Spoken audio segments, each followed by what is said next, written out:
Hello, everyone. Well, I've just finished the last meeting of this week's long trip, the U.S.-Russian summit. And I know there were a lot of hype around this meeting, but it's pretty straightforward to me, the meeting. One, there's no substitute, as those of you who have covered me for a while know, for face-to-face dialogue between leaders. None. And President Putin and I had share a unique responsibility to manage the relationship between two powerful and proud countries. A relationship that has to be stable and predictable. And we should be able to cooperate where it's in our mutual interest. And where we have differences, I want President Putin to understand why I say what I say and why I do what I do, and how we'll respond to specific kinds of actions that harm America's interest. Now, I told President Putin my agenda is not against Russia or anyone else. It's for the American people. Fighting COVID-19, rebuilding our economy, reestablishing relationships around the world with our allies and friends, and protecting the American people. That's my responsibility as president. I also told him that no president of the United States could keep faith with the American people if they did not speak out to defend our democratic values, to stand up for the universal and fundamental freedoms that all men and women have, in our view. That's just part of the DNA of our country. So human rights is going to always be on the table, I told him. It's not about just going after Russia when they violate human rights. It's about who we are. How could I be the President of the United States of America and not speak out against the violation of human rights? I told him that unlike other countries, including Russia, we're uniquely a product of an idea.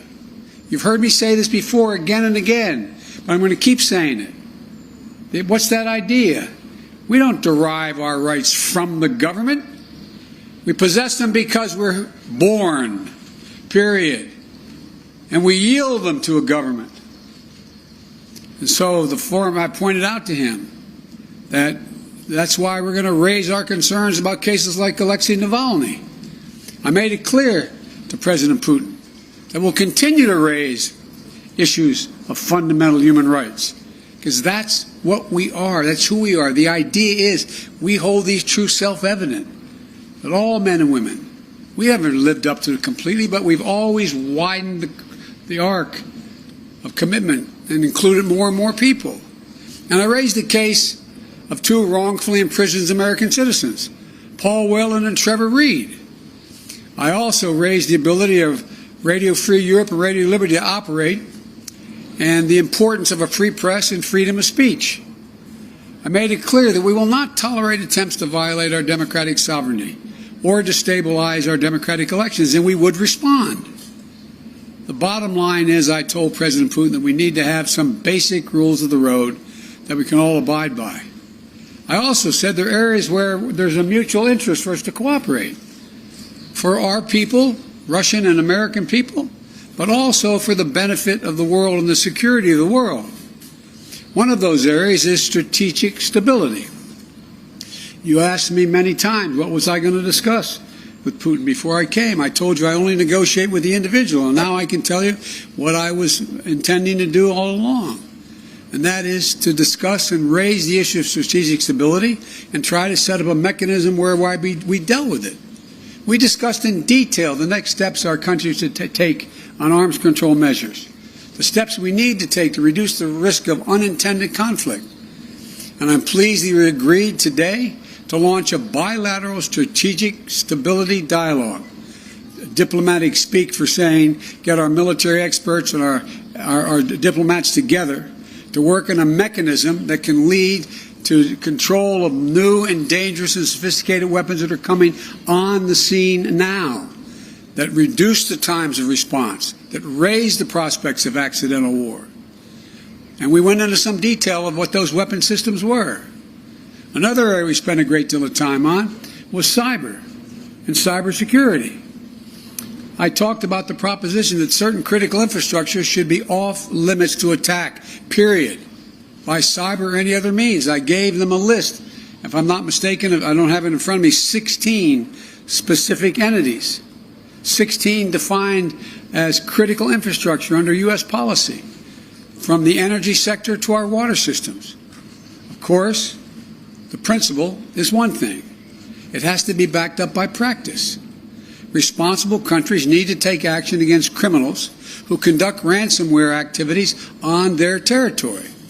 So we agreed to task experts in both our countries to work on specific understandings about what's off limits and to follow up on specific cases that originate in other countries, in either of our countries.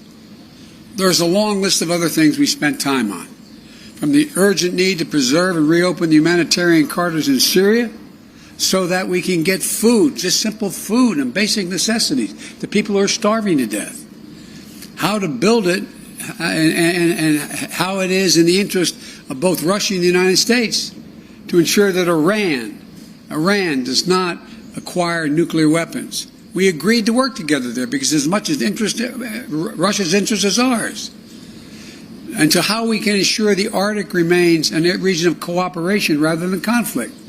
I caught part of President Putin's press conference, and he talked about the need for us to be able to have some kind of modus operandi where we dealt with making sure the Arctic was, in fact, a free zone. And to how we can each contribute to the shared effort of preventing the resurgence of terrorism in Afghanistan. It's very much in the interest of Russia not to have a resurgence of terrorism in Afghanistan. There are also areas that are more challenging.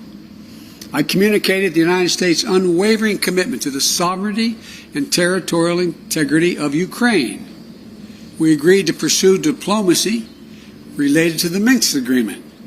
And I shared our concern about Belarus. He didn't disagree with what happened. He just has a different perspective of what to do about it. But I know you have a lot of questions, so let me close with this. It was important to meet in person, so there can be no mistake about or misrepresentations about what I wanted to communicate. I did what I came to do. Number one, identify areas of practical work our two countries can do to advance our mutual interest and also benefit the world. Two, communicate directly that the United States will respond to actions that impair our vital interest or those of our allies. And three, to clearly lay out our country's priorities and our values so we heard it straight from me. And I must tell you, the tone of the entire meetings, I guess it was a total of 4 hours, was good, positive. There wasn't any strident action taken. Where we disagreed, I disagreed, stated where it was. Where he disagreed, he stated. But it was not done in a hyperbolic atmosphere. That is too much of what's been going on. Over this last week, I believe, I hope, the United States has shown the world that we are back, standing with our allies. We rallied our fellow democracies to make concerted commitments to take on the biggest challenges our world faces. And now we've established a clear basis on how we intend to deal with Russia and the U.S.-Russian relationship. There's much more work ahead. I'm not suggesting that any of this is done. We've gotten a lot of business done on this trip. And before I take your questions, I want to say one last thing. Folks, look, this is about how we move from here. I listened to, again, a significant portion of what President Putin's press conference was. And as he pointed out, this is about practical, straightforward, no-nonsense decisions that we have to make or not make. We'll find out within the next 6 months to a year whether or not we actually have a strategic dialogue that matters. We'll find out whether we work to deal with everything from release of people in Russian prisons or not. We'll find out whether we have a cybersecurity arrangement that begins to bring some order. Because look, the countries that most are likely to be damaged, failure to do that, are the major countries. For example, when I talked about the pipeline that cyber hit for $5 million, that ransomware hit in the United States, I looked at him and I said, well, how would you feel if ransomware took on the pipelines from your oil fields? He said it would matter. This is not about just our self-interest. It's about a mutual self-interest. I'll take your questions, and as usual, folks, they gave me a list of the people I'm going to call on. So, Jonathan, Associated Press. Thank you, sir. U.S. intelligence has said that Russia tried to interfere in the last two presidential elections and that Russia groups are behind hacks like SolarWinds and some of the ransomware attacks you just mentioned. Putin, in his news conference just now, accepted no responsibility for any misbehavior. Your predecessor opted not to demand that Putin stop these disruptions. So what is something that concrete, sir, that you achieved today to prevent that from happening again, and what were the consequences you threatened him? Whether I stopped it from happening again, he knows I will take action, like we did when this last time out. What happened was we, in fact, made it clear that we were not going to continue to allow this to go on. The end result was we ended up withdrawing. They ended up withdrawing ambassadors. We closed down some of their facilities in the United States, etc. He knows there are consequences. And look, one of the consequences that I don't know, I shouldn't say this, unfair of me. I suspect you may all think doesn't matter. But I'm confident matters to him, and to other world leaders of big nations. His credibility worldwide shrinks. Let's get this straight. How would it be if the United States were viewed by the rest of the world as interfering with the elections directly of other countries, and everybody knew it? What would it be like if we engaged in activities that he is engaged in? It diminishes the standing of a country that is desperately trying to make sure it maintains its standing as a major world power. And so it's not just what I do. It's what the actions that other countries take, in this case Russia, that are contrary to international norms. It's the price they pay. They are not able to dictate what happens in the world. There are other nations of significant consequence, i.e. the United States of America being one of them.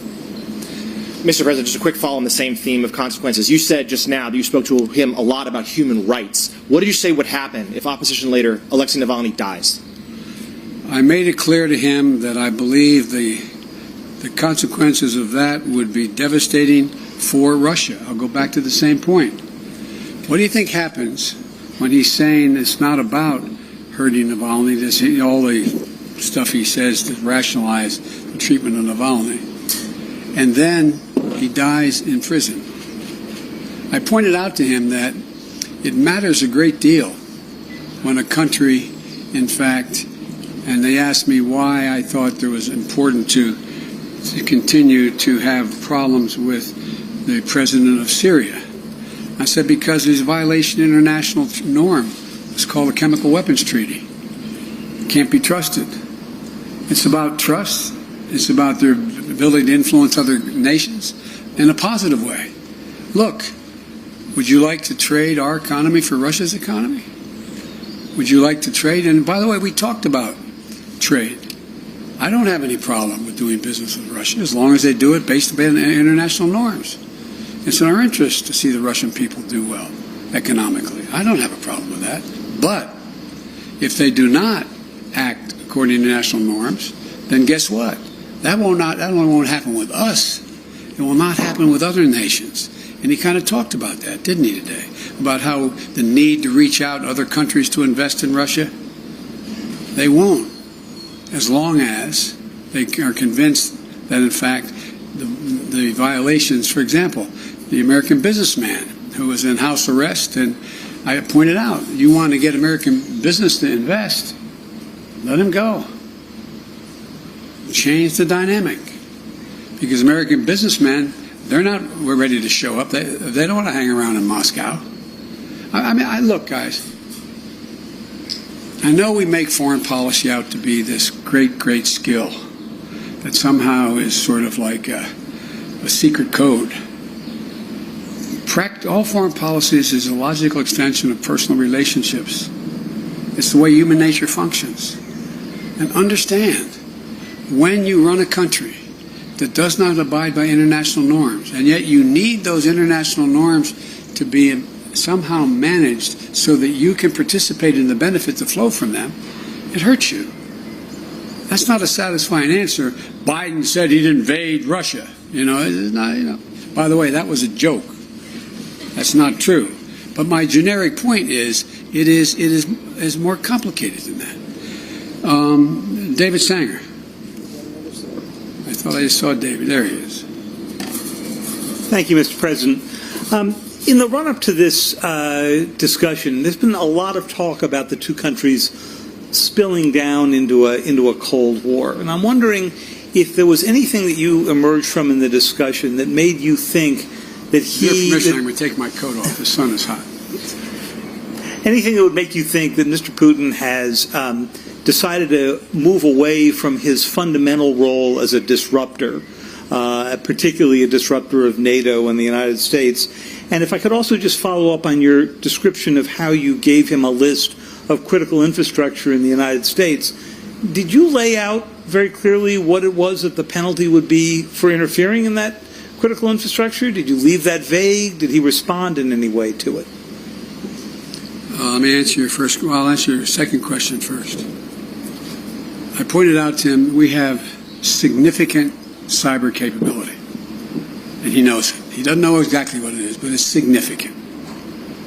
And if in fact they violate these basic norms, we will respond. Cyber. He knows in the cyber way. Number two, I think that the last thing he wants now is a Cold War. Without quoting him, which I don't think is appropriate, let me ask a rhetorical question. You got a multi-thousand-mile border with China.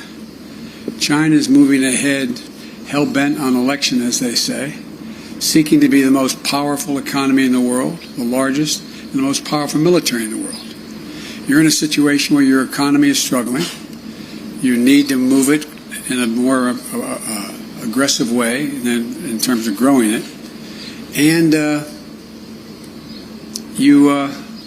I don't think he's looking for a Cold War with the United States. I don't think it's about as I said to him, I said, your generation and mine were about 10 years apart. This is not a kumbaya moment, as they used to say back in the 60s in the United States, like, let's hug and love each other. But it's clearly not in anybody's interest, your country's or mine, for us to be in a situation where we're in a new Cold War. And I truly believe he thinks that. He understands that.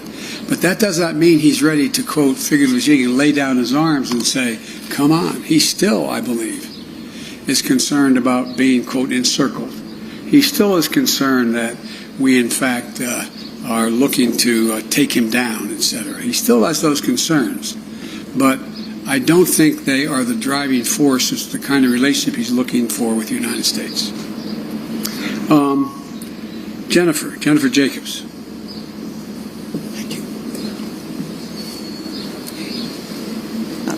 Thank you, Mr. President. Is there a particular reason why the summit lasted only about 3 hours? We know you had maybe allotted 4 to 5 hours. Was there any reason it ran shorter?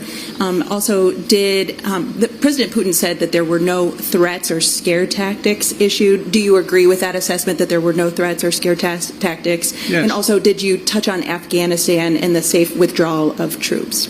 Yes, and yes. Let me go back to the first part. The reason it didn't go longer is when the last time two heads of state have spent over 2 hours in direct conversation across the table, going into excruciating detail.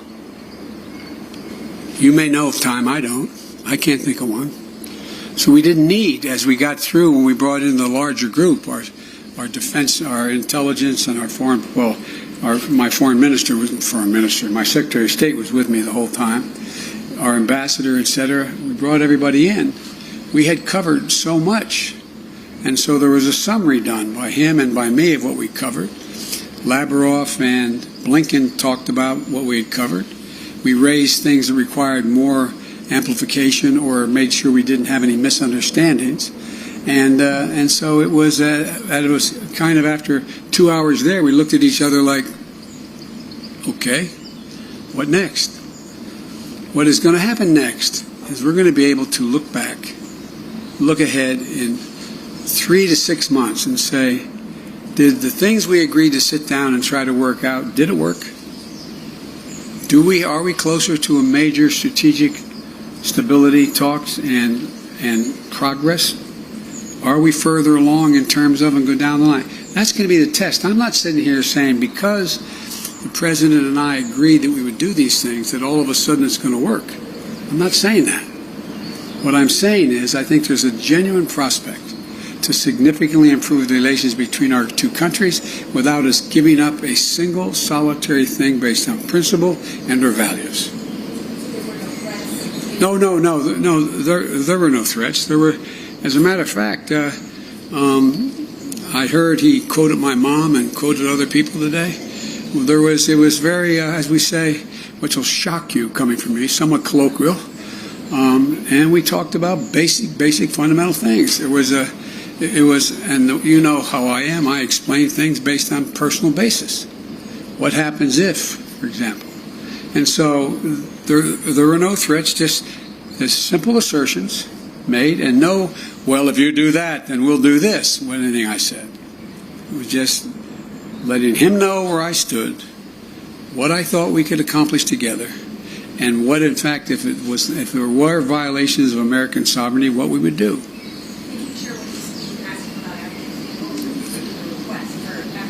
No, he asked us about Afghanistan. He said that he hopes that we're able to maintain some peace and security, and I said that has a lot to do with you. He indicated that he was prepared to, quote, help on Afghanistan. I won't go into detail now, and help on Iran, and help on, and in return we told him a lot what we wanted to do relative to bringing some stability and economic security or physical security to the people of Syria and Libya. So we had those discussions.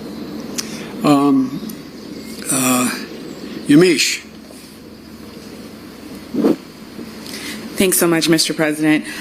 Did you say that you didn't issue any threats? Were there any ultimatums made when it comes to ransomware? And how will you measure success, especially when it comes to these working groups on Russian meddling and on cybersecurity? Well, it's going to be real easy. They either, for example, on cybersecurity, are we going to work out where they take action against the ransomware criminals on Russian territory? They didn't do it. I don't think they planned it in this case. And are they going to act? We'll find out.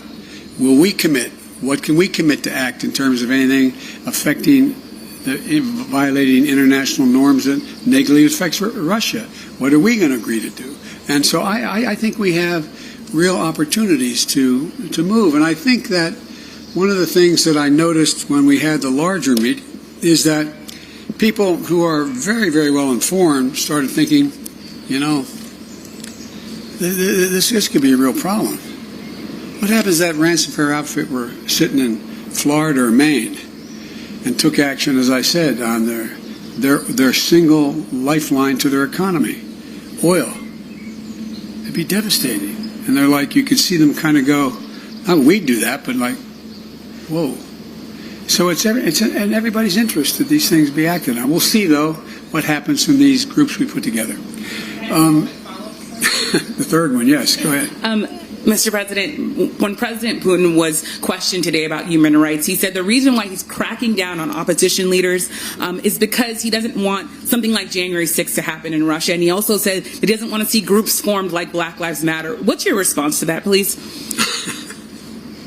My response is kind of what I communicated, that I think that's a ridiculous comparison. It's one thing for literally criminals to break through cordon, go into the Capitol, kill a police officer, and be held unaccountable. And it is for people objecting and marching on the Capitol and saying, you are not allowing me to speak freely. You are not allowing me to do A, B, C, or D. And so they're very different criteria. Steve Holland, Reuters. President Putin said he was satisfied with the answer about your comment about him being a killer. Could you give us your side on this? What did you tell him? He's satisfied. Why would I bring it up again? And now that you've talked to him, do you believe you can trust him? Look, this is not about trust. This is about self-interest and verification of self-interest. That's what it's about. So I virtually almost anyone that I would work out an agreement with that affected the American people's interest, I don't say, well, I trust you, no problem. Let's see what happens. You know, as that old expression goes, the proof of the pudding's in the eating. We're going to know shortly. Igor, Radio Free Europe and Radio Liberty. Hello, Mr. President. Hello, Mr. President. You want to go in the shade? You can't. Can you see? Thank you. Yeah. Yeah. I think attacks in civil society and the free press continue inside Russia. Yes. For example, Radio Free Europe. Yes. Radio Liberty, Voice of America, Current Time TV channel where I work, branded foreign agents, and several other independent media. So we are essentially being forced out in Russia 30 years after President Yeltsin invited us in. My question is, after your talks with President Putin, how interested do you think he is in improving the media climate in Russia? I wouldn't put it that way, in terms of improving the climate. I would, in fact, put it in terms of how much interest does he have in burnishing Russia's reputation that is viewed as not being contrary to democratic principles and free speech. That's a judgment I cannot make. I don't know. But it's not because I think he's interested in changing the nature of a closed society or closed government's actions relative to what he thinks is the right of government to do what it does. It's a very different approach.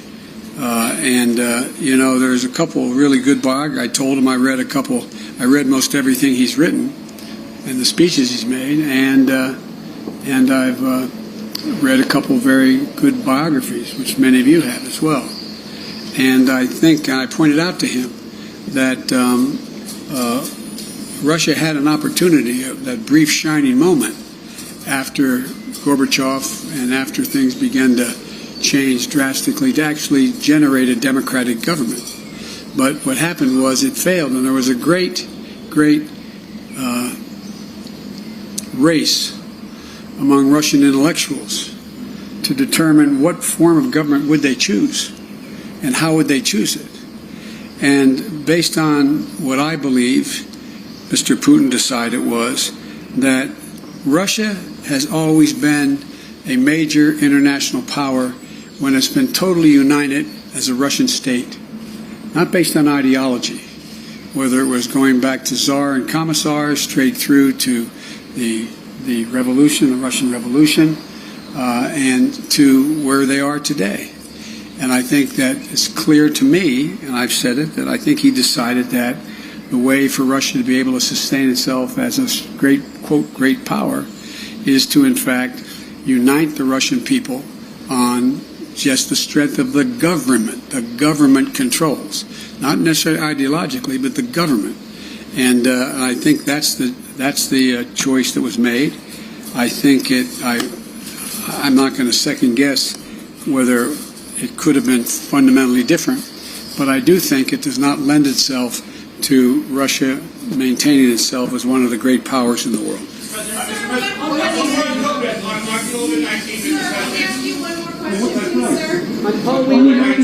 Thank you, sir.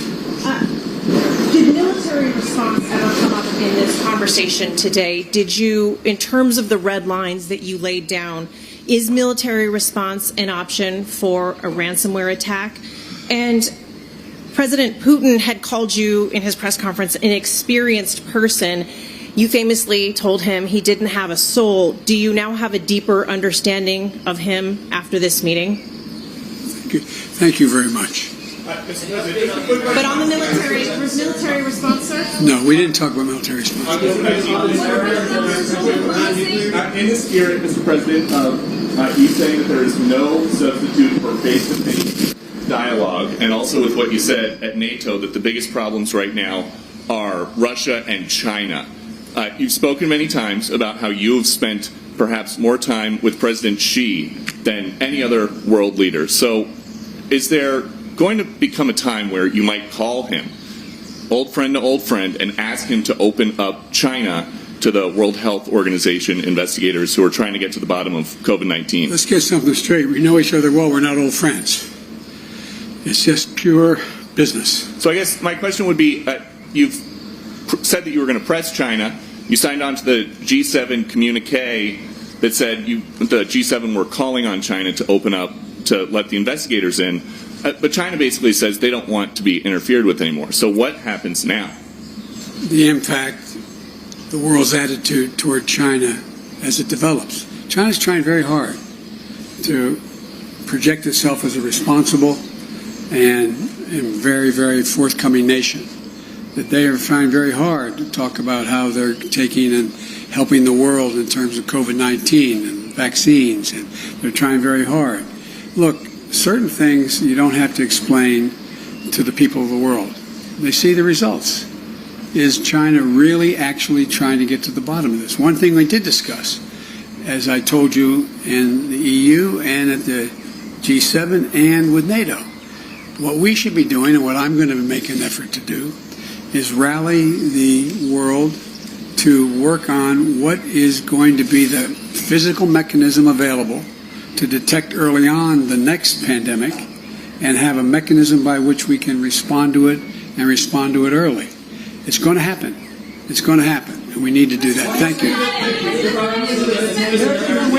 What did Putin say about Paul Whelan and Trevor Reed? What did he say about Paul Whelan and Trevor Reed? I have hope. Say again, we can't hear you. I said the families of the detained Americans came up and we discussed it. We're going to follow through with that discussion. I am not going to walk away on this. Why are you so confident he'll change his behavior, Mr. President? Yeah, I'm not confident changing behavior. What the hell? What do you do all the time? So when did I say I was confident? You said in the next 6 months you'll be able to determine. What I said was, let's get it straight. I said what will change their behavior is that the rest of the world reacts to them and it diminishes their standing in the world. I'm not confident of anything. I'm just stating a fact. But given his past behavior has not changed, and in that press conference after sitting down with you for several hours, he denied any involvement in cyber attacks, he downplayed human rights abuses, he even refused to say Alexei Navalny's name. So how does that account to a constructive meeting as President Putin? You don't understand that. You're in the wrong business. Is the summit with China next? Who we need to love? Who we need to love? Quickly, let's go. Quickly, cool. Y'all get home safe.